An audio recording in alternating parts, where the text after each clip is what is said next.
திராவிட முன்னேற்றக் கழகத்திற்கு மிகப்பெரிய ஒரு ஆபத்தை ஏற்படுத்தியிருக்கிறார் ஆளுநர் RN ரவி அவர்கள். ஏற்கனவே திமுகவின் 2 அமைச்சர்கள் சிறையில் இருக்கும் நிலையில் மூன்றாவதாக தமிழகத்தின் மூத்த அமைச்சராக இருக்கக்கூடிய நமது துரைமுருகன் அவர்கள் மணல் கொள்ளையின் மூலமாக சுமார் 60,000 கோடி ஊழல் செய்யப்பட்டு இருப்பது இன்னும் நீதிமன்றத்தால் நிரூபணம் செய்யப்படவில்லை. ஆனால் ஆதாரங்கள் அனைத்தையும் அமலாக்கத்துறை அதிகாரிகள் சேகரித்திருக்கும் நிலையில் மேலும் சில ஆதாரங்களை அமலாக்கத்துறை அதிகாரிகளுக்கு ஆளுநர் RN ரவி அவர்கள் கொடுத்திருப்பதாகவும் வருகின்ற திங்கட்கிழமை அன்று இந்த வழக்கு நீதிமன்றத்தில் வர இருக்கும் நிலையில் மொத்தமாக திராவிட முன்னேற்றக் கழகத்தின் அமைச்சர்கள் 14 பேர் கூண்டோடு சிறைக்கு தள்ளப்படுவார்கள் என்றும் அதற்கு பிறகு திராவிட முன்னேற்றக் கழகம் தமிழகத்தில் ஆட்சி சீர்கழிவு என்று கூறி தமிழகத்தில் அவசர சட்டம் 196 பயன்படுத்தி தமிழகத்தின் ஆட்சி கலைக்கப்படலாம் என்றும் தகவல்கள் வெளியாகி இருக்கிறது.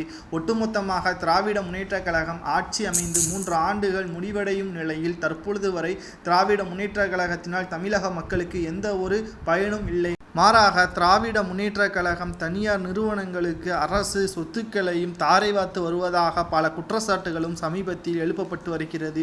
மொத்தமாக திராவிட முன்னேற்றக் கழகம் கூண்டோடு காலியாகும் என்றும் ஏற்கனவே 2 அமைச்சர்கள் புழல் சிறையில் இருக்கக்கூடிய நிலையில் அடுத்ததாக 14 அமைச்சர்கள் சிறைக்கு செல்வார்கள் என்றும் ஆளுநர் RN ரவி அவர்கள் கொடுத்த அதிர்ச்சியான பேட்டி தான் தற்பொழுது வைரலாக பரவி வருகிறது. ஏற்கனவே திமுகவிற்கும் ஆளுநர் RN ரவி அவர்கள் இடையான மோதல்களின் காரணமாகத்தான் ஆளுநர் RN ரவி அவர்கள் கூறுவதாக சிலர் கூறுகின்றனர். ஆனால் உண்மையிலேயே தனியார் நிறுவனங்களுக்கு அரசு சொந்தமான நிறுவனங்களை தாரை வார்த்து வருவதாக ஆளுநர் கொடுத்த பேட்டி நிச்சயமாக உண்மைதான் என்றும் எடப்பாடி பழனிசாமி அவர்கள், நாம் தமிழர் ஒருங்கிணைப்பாளர் சீமான் அவர்களும் கூறியுள்ளனர்.